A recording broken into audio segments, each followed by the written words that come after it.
Assalamualaikum warahmatullahi wabarakatuh. Di sini kami dari kelompok 1 PIWA 4C.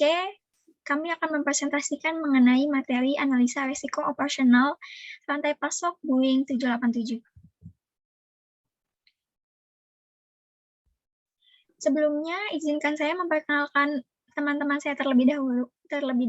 Nama saya Erlinda Susilowati, kemudian ada Dea Amalia, Hafiz Hafiza Hakim, dan Hatman Abiyu Salim.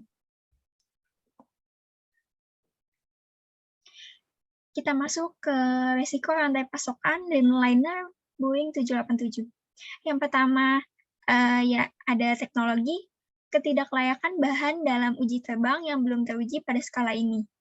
Dreamliner melibatkan penggunaan berbagai teknologi yang belum terbukti. Boeing mengalami beberapa masalah teknis yang menyebabkan serangkaian penundaan. Yang pertama, masalah keamanan pesawat komposit. Dreamliner mengandung 50% material komposit, di mana plastik yang diperkuat syarat karbon, 15% aluminium, dan 12% titanium. Yang kedua, masalah kemudahan pertukaran engine.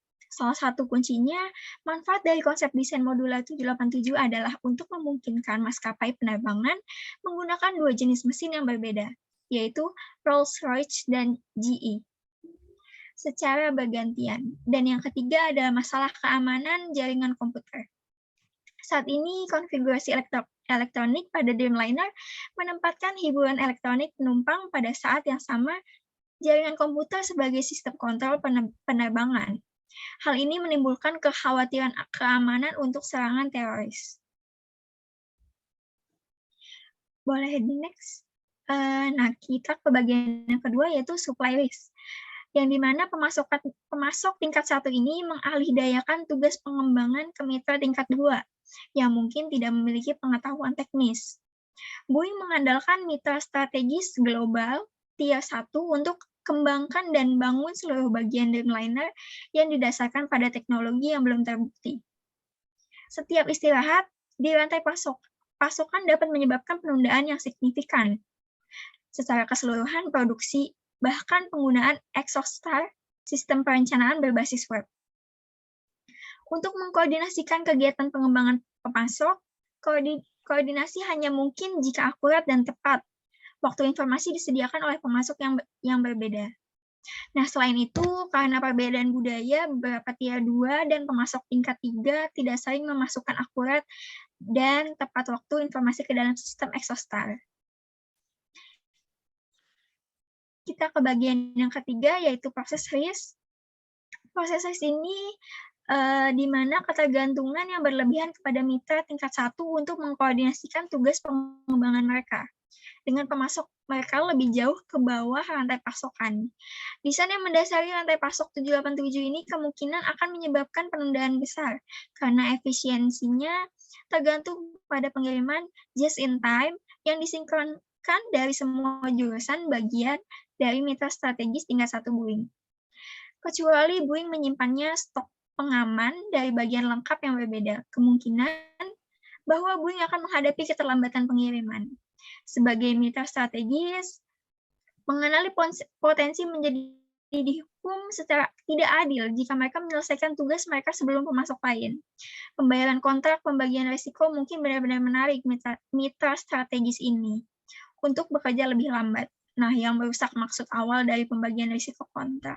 Selanjutnya akan dilanjutkan oleh teman saya.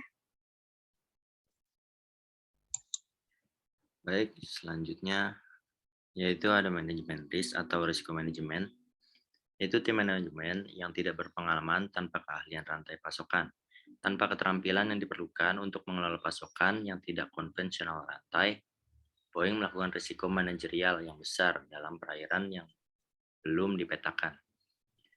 Selanjutnya, labor risk atau risiko pekerja. Ketidakpuasan serikat pekerja dengan keputusan Boeing untuk melakukan outsourcing lebih banyak. Yang terakhir yaitu demand risk atau risiko permintaan. Publisitas masalah dapat menyebabkan masalah dengan persepsi maskapai dan penumpang tentang Boeing. Selanjutnya ada mitigasi risiko dari risiko-risiko di atas. Yang pertama, teknologi, modifikasi desain. Dalam hal ini, Boeing perlu mengupgrade fitur-fitur yang mereka miliki. Boeing perlu mendesain ulang badan pesawatnya dengan menggunakan bahan tambahan untuk memperkuat struktur sayap.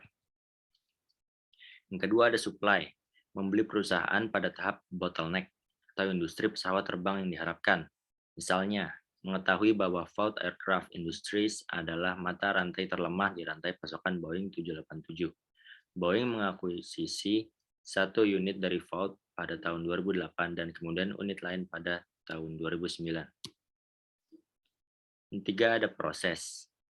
Kirim ratusan insinyur untuk memecahkan masalah dengan mitra berkinerja buruk di situs mereka. Sebagai tanggapan atas ketidakmampuan pemasok untuk memenuhi produksi tenggat waktu, Boeing memutuskan bahwa mereka harus mengirim kunci personel ke situs di seluruh dunia untuk mengisi pemasok, kekosongan manajemen, dan mengatasi masalah produksi di orang. Strategi dari mengandalkan pasok untuk sub-assembly terbukti terlalu berisiko bagi Boeing dalam keadaan tertentu dan mengakibatkan Boeing harus melakukan pekerjaan itu sendiri. Pada akhirnya, Boeing harus mendesain ulang seluruh proses sub-assembly pesawat. Selanjutnya akan dilanjutkan oleh teman saya. Selanjutnya ada manajemen. Mengatur ulang manajer program yang diganti manajemen puncak dengan ahli rantai pasokan. Untuk mengembalikan kepercayaan pelanggan tentang pesawat Boeing, kemampuan pengembangan dan untuk mengurangi lebih jauh penundaan, Boeing menyadari kebutuhan untuk membawa seseorang dengan catatan manajemen rantai pasokan yang terbukti keahlian. Shanahan adalah sekarang bertanggung jawab untuk mengkoordinasikan semua kegiatan untuk keluarga pesawat utama Boeing, yaitu yang meliputi Dreamliner. Kemudian terdapat labor. Mengakui serikat pekerja, kenaikan gaji, dan pengurangan outsourcing untuk mengakhiri pemogokan setelah 2 bulan shutdown. Boeing membuat konsensi yang akan memberikan pekerja mendapat kenaikan upah 15% selama 4 tahun. Oleh karena itu, konsep outsourcing Boeing sejumlah besar pekerjaan untuk mitra global bisa menjadi terancam punah dan biaya produksi pada akhirnya bisa naik. Dan ada juga demand, membayar denda untuk keterlambatan pengiriman, kampanye hubungan masyarakat untuk meyakinkan pelanggan, strategi mitigasi. Pertama, sebagai cara untuk mengimbanginya, potensi kerugian pelanggan karena keterlambatan pengiriman pesanan mereka. Boeing memasok pesawat pengganti ke berbagai maskapai terkait seperti Virgin Atlantic. Kedua, Boeing telah meningkatkan komunikasinya dengan membagikan kemajuan update di website-nya. Ketiga, melakukan kampanye publisitas untuk mempromosikan teknologi superior dari 787 dan nilai keseluruhan yang pesawat akan menawarkan kepada maskapai dan penumpang. Selanjutnya dijelaskan oleh teman saya. Baik, selanjutnya ada respon Boeing terhadap risiko tersebut. Next. Pertama, ada manajemen Boeing berupaya terus meyakinkan pelanggannya bahwa mereka akan bekerja keras untuk mengurangi bobot versi final pesawat. Boeing mendesain ulang proses pemasangan dengan harapan dapat mengurangi waktu pergantian dari satu model mesin ke model mesin lainnya. Next. Boeing memutuskan bahwa mereka harus mengirim personel kunci ke lokasi di seluruh dunia untuk mengisi kekosongan manajemen pemasok dan menangani masalah produksi secara langsung. Ini terbukti menjadi upaya yang mahal karena personel ditarik dari tanggung jawab di tempat di Boeing untuk mengatasi masalah pasokan dan manufaktur di lokasi mitra outsourcing mereka. Next. Manajemen Boeing berupaya mengembalikan kepercayaan pelanggan dengan mengganti posisi Mike Bair digantikan oleh Patrick Shanahan sekarang bertanggung jawab untuk mengkoordinasikan semua kegiatan untuk keluarga pesawat utama Boeing termasuk Dreamliner. Next.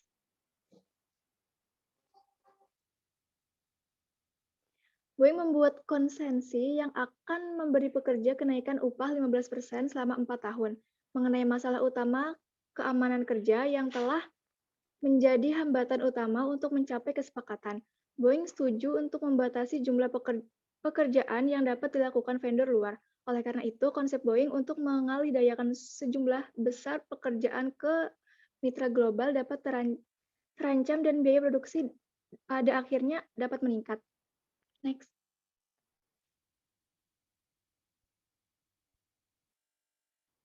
Boeing berupaya meningkatkan komunikasinya dengan membagikan pembaruan kemajuannya di situs webnya. Selain itu, Boeing sedang melakukan kampanye publisitas untuk mempromosikan teknologi supaya 787 dan nilai keseluruhan yang akan ditawarkan pesawat kepada maskapai dan penumpang. Next. Iya, itu tadi presentasi dari kelompok kami mengenai resiko Boeing. Apabila ada kekurangan dan kesalahan, kami mohon maaf. Wassalamualaikum warahmatullahi wabarakatuh.